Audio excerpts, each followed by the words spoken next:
Hey, what's up, you guys? David here, and I am back with another CD collection update. I know it has been about, let's see, it's been about a month since my last video, and I know that last video that I made, I said I was going to do two recording sessions, or I was going to record another video right after that one and upload that, but obviously that never happened. So, yeah.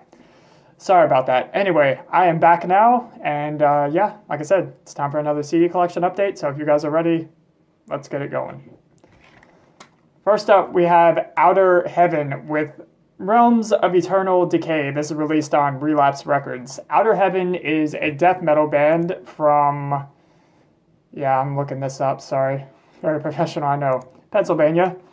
And Outer Heaven is a band that I was not familiar with at first. I actually found out about this band from looking around on Facebook.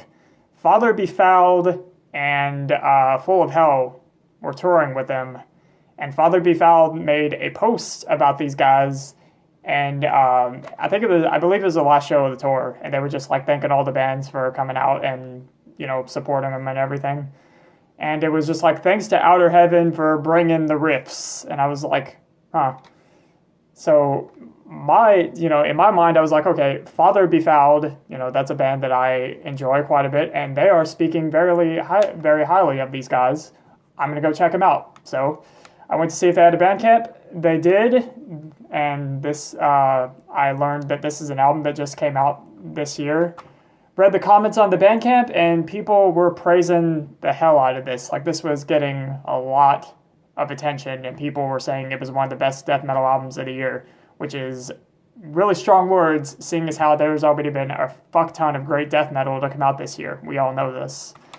And people were saying, like, oh yeah, this is up there with Tomb Mold and all those other ones. I was like, okay, now I definitely got to check this out. And I did, and goddamn, I was blown away. This is absolutely fucking fantastic death metal. If you're a fan of death metal in any shape or form, don't care if you like technical death metal, old school death metal, whatever, listen to Outer Heaven if you are a fan of death metal. Simply put, this is just riffy as fuck. Just these transitions, the grooves, and just the way these guys make their riffs, it will fucking pull you in immediately, and it will not let you go until the album is finished. The hooks on this are just, man, genius. Just the way these riffs are played there. And like when they get down to like the really slow, heavy parts, it's almost kind of like, they almost come off kind of like a breakdown, I guess you could say, but it's not like a metalcore or deathcore breakdown by any stretch. But that's just kind of how it kind of comes off to me. They do kind of come off like a breakdown sometimes, these parts. But yeah, fucking awesome death metal, and it definitely deserves all the praise and attention that it's getting right now. You're going to see this on a lot of year-end lists, mine included. I will be doing a top of 2018 this year, so be on the lookout for that. So yeah, there's a cover. I do like that cover, by the way. Very cool. There's the back. Inside. So yeah, Outer Heaven, Realms of Eternal Decay, Relapse Records. If you're a fan of death metal, go check this shit out. Absolutely essential death metal for 2018, no doubt.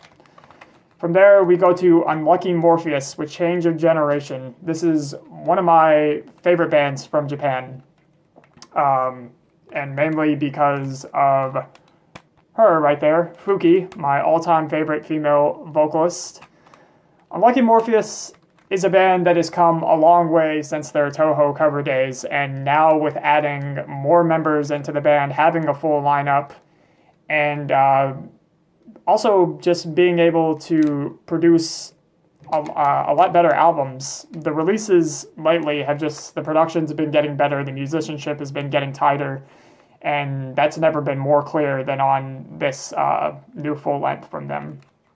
You can really tell that these guys, their songwriting has grown. Like I said, the musicianship has definitely grown, and this is just really fun, catchy metal to listen to. While this band is usually considered mainly power metal, there is definitely more than just power metal going on here. You're going to have some stuff on here that kind of sounds like melodic death metal when the harsh vocals and the really harsh riffing kicks in. And there's a lot of great melodies too, of course. But so yeah, there's some melodic death metal sounding stuff on here. There's a lot of symphonic stuff on here. There's some gothic kind of vibes going off on these songs, and there's even a little bit of progressive elements on here. Just sometimes the way the musicianship comes off, the guitar and the bass gets pretty damn intricate at times, but don't expect anything like uber technical. This isn't fucking Beyond Creation or Obscura or anything. But yeah, like mostly, but yeah, it is mostly power metal, but there are definitely a lot of other metal sounds going on in this, and it all comes together in an awesome, just really great cohesive way, and it's just all packaged together very, very well. Again, not again. You're going to see this on my 2018, my top of 2018, without a doubt. So definitely expect to see this one again. But yeah, absolutely fucking fantastic. I love Fuki's vocals on this. They're just perfect as always. I love the addition of the violins on this, which they've done on the previous releases, but I think this is really where they showcase the violins the best. Yeah, nothing bad to say about this. Absolutely love it. So, yeah. Whoops. I have talked about this band on here before, so if you have not done so yet, check out Unlucky Morpheus. Good shit. As long as you don't mind the weeaboo influences, I guess you could say. Moving on.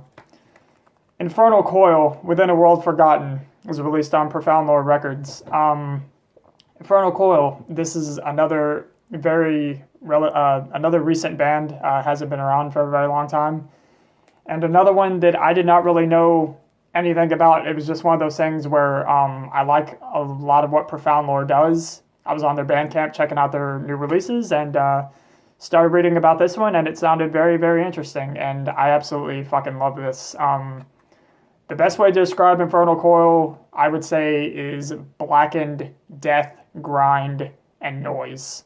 Mostly on the death metal side than black metal, I would say for sure, and a lot of grind, and the noise definitely gives it just more of just this dark, harsh sort of, atmospheric vibe. It's not atmospheric all throughout, but definitely on, certain tracks, the atmospheric sound definitely picks up and becomes more stronger. This is just fucking intense, chaotic, dark, dismal shit. I would say the band that they get compared to the most is Knelt. And for me, I would say this is like a mix of Knelt and Impetuous Ritual is kind of what I get from this. So if that sounds like something that's up your alley, definitely check out Infernal Coil. Again, one of my favorites of this year. Just really, really good shit. Like I said, extremely fucking chaotic and destructive, but, and I just put that back the wrong fucking way. God, I'm an idiot. But, God damn it, what was I saying? Yeah, whatever. I guess we're done then. Yeah, Infernal Coil, Within a World Forgotten. Check this shit out. Next up, we go to Bloodbath with The Arrow of Satan is Drawn. So finally, after Grand Morbid Funeral back in 2014, we finally have a new Bloodbath album. And while I really do enjoy this album, I do. But I gotta say, I think it might be my least favorite Bloodbath album so far. And that's mainly just because I think I guess I just kind of hyped this up a little too much because, I do fucking love Bloodbath. And I guess I was just expecting a little more out of it. But this is not a bad album by any means. It's still great, very enjoyable. But I think it is my least favorite, especially in comparison to stuff like Resurrection Through Carnage, which is my favorite by them. In comparison to the Fathomless Mastery and Grand Morbid Funeral. Actually, this takes a similar sound production sound and production overall to Grand Morbid Funeral, except it's not, the songs aren't as catchy, I feel like. And while there are still some absolutely fucking fantastic headbanging moments and riffs on here, yeah, I think that's mainly the problem. It's just the songs aren't quite as catchy as they were on Grand Morbid Funeral. So I still feel like that release is definitely ahead of this. But I do love the first single that they released for this. Blood Aside is great. Chainsaw Lullaby is a really fun one. Very catchy, and again, very headbangable as well. Only the Dead Survive is really cool. There's also, I think another thing that kind of drags us down a little bit for me is they almost kind of tried to go for like that death and roll kind of feel, kind of like what you would get off Entombed's Wolverine Blues or something like that. That's kind of what it reminded me of. And they also got the guitar player from Craft on here, that black metal band. I've never listened to them, but I would assume that because of his black metal, background, he kind of probably brought some of those influences into this. And a lot of people do say that, and I can kind of hear that as well. And, with me not being a very big black metal fan, I would definitely prefer more of a death metal approach. But this is still definitely, Swedish death metal. That Swedish guitar tone and sound guitar sound is on here. And, yeah. It is still a very enjoyable album, so definitely still check it out. So yeah, Bloodbath, The Arrow of Satan is drawn. And that is still making my list for 2018. Next up, we go to Them with Manor of the Seven Gables. These guys and their album Sweet Hollow of 2016 was my album of the year. And now 2 years later, Them are back with another release, Manor of the Seven Gables. And this is an excellent follow-up. It really is. Them, they just continue to showcase their excellent songwriting and just their ability to craft such awesome hooks. They just, once again, just a lot of really fun sing-along kind of stuff on here. And just, again, just the hooks. They pull you right in and they will not let you go once they have you. And once again, love the horror story concept that they do, which, of course, as everyone knows who has heard this band, or I've talked about them on here before, it is very reminiscent of King Diamond. It is a very similar style, but to me, it doesn't come off to me as a clone of King Diamond. It really doesn't, because while the singer, he does the falsettos like King Diamond, he doesn't really do it near as much as King Diamond does, and he showcases a lot of other different vocal styles. So I think that's kind of what sets them apart. And also just the music also is pretty different from King Diamond. Just the way, just the arrangements and the musicianship is a little more in that progressive kind of feel. I guess you could say this is kind of like a mix of heavy metal. It's mostly heavy metal, and there's some thrash and speed stuff on here as well. Call it what you will. It's just fantastic quality heavy metal, and if you're a fan of that stuff, you should not pass this up. So I definitely highly recommend that you check these guys out, especially if you're looking for a really cool heavy metal album with a really cool, interesting story, if you're into the horror stuff like I am. So yeah, had a lot of fun spinning this October. It was definitely got you in the mood. So yeah, Them, Manor of the Seven Gables. Again, that is going to be on my favorites for the year. Next up, we go to another one of my favorites for this year, Grave Upheaval. The side project of Portal, but this is very, very different, obviously, than Portal. And it's definitely heavier. It's just way more. It's a lot slower. It's kind of like more like a Death Doom kind of thing. Just ritualistic, atmospheric death metal. Very, very fucking evil, creepy sounding atmospheric death metal. Just the way the vocals echo on here, and just the howls and screams and stuff. It's just really, really cool. Very, very murky, dark, suffocating. But I definitely prefer this to their first album. It definitely sounds a lot better. You can make out the riffs and the drums a lot more clearer on this. So I definitely prefer that about it. So yeah, that's all I can think about to say with this. Love the packaging that they did with like the booklet and everything. That's really cool. Actually, this what all this reminds, I'm doing a terrible job flipping this pages. I'm sorry. Kind of reminds me of the Necronomicon from Evil Dead. That's really cool. But yeah, Grave Upheaval, and what is this? Oh yeah, this is just called like an Untitled 2, something like that, because their first album was just called Untitled. So yeah, I think this is just like Untitled 2, something like that. But yeah, Grave Upheaval, one of the best of 2018. Definitely check this shit out. And we go to some really creepy-ass death metal to even more creepy-ass death metal. This is Infester, To the Depths of Degradation. I don't exactly remember how I discovered this band. I think I saw somebody talking about them on YouTube or something, and it piqued my interest, so I decided to go look it up and check it out. And very, very cool stuff. The vocals on here are just absolutely fucking inhuman sounding. Just, they sound straight up like a demon that's trying to claw its way out of hell. Like, seriously. The vocals are just absolutely terrifying sounding. And surprisingly, there's a lot of really tight musicianship for like a really creepy, sounding death metal album, which you don't really get too often. And there's a lot of really eerie sounding keyboard passages on here that just add even more to the creepy vibe of this album. And yeah, really, really cool shit. That's all I can really think of to say about it. I don't really know who I would compare it to in terms of like, similar bands, but just if you like really sounding fucking scary death metal, just go check it out. So yeah, that's Infester with To the Depths of Degradation.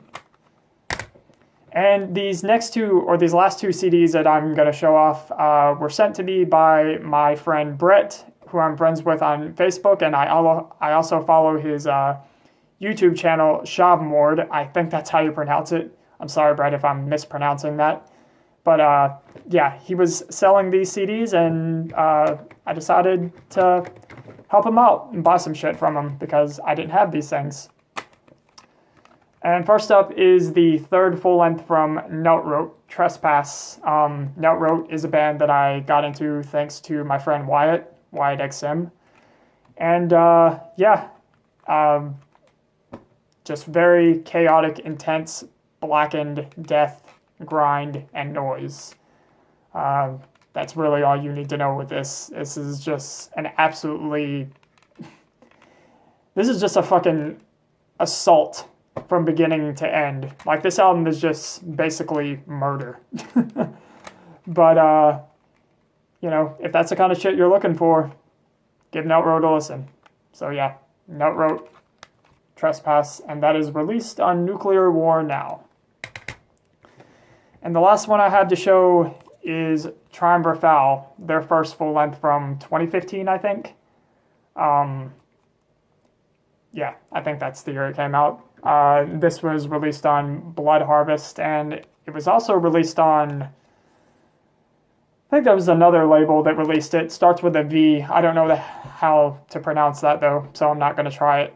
But yeah, Triumvir Foul, really dark, dismal, murky, suffocating sounding death metal. Yeah, a lot of you should know Triumphor Foul by now, especially if you watch all the YouTubers that I do. I'm sure you've heard of them by now, and I've talked about them on here before. I talked about their album Spiritual Bloodshed that came out last year, which was one of the absolute best death metal albums of 2017. And yeah, this is just as good as that album, honestly. I don't even know which album I prefer. I like them both equally, I would say. So, yeah, thank you, Brett, for sending me this. Really appreciate that. Now I have all Triumphor Foul's albums, because I only have 2. And the last thing I have to show, Brett also sent me a Shavmord patch, which is really cool of him. I don't really know what I'm going to do with it, because unfortunately I don't really do the vest thing, but maybe I'll find something to do with it. And I should also mention that Shavmord is not only Brett's YouTube channel, this is also his one-man black metal project. So if you are a fan of black metal, check out Brett's project, Shavmord, and also check out his YouTube channel of the same name. He knows what he's talking about. He's very knowledgeable, and yeah, you'll definitely enjoy what he does, especially if you're a fan of black metal. But he talks about other kinds of metal too. So yeah, I think that's going to do it for today's video. Again, sorry for not posting one for about a month, and I'll try to not make it another month before I post the other one. So you guys have a good one. See you later.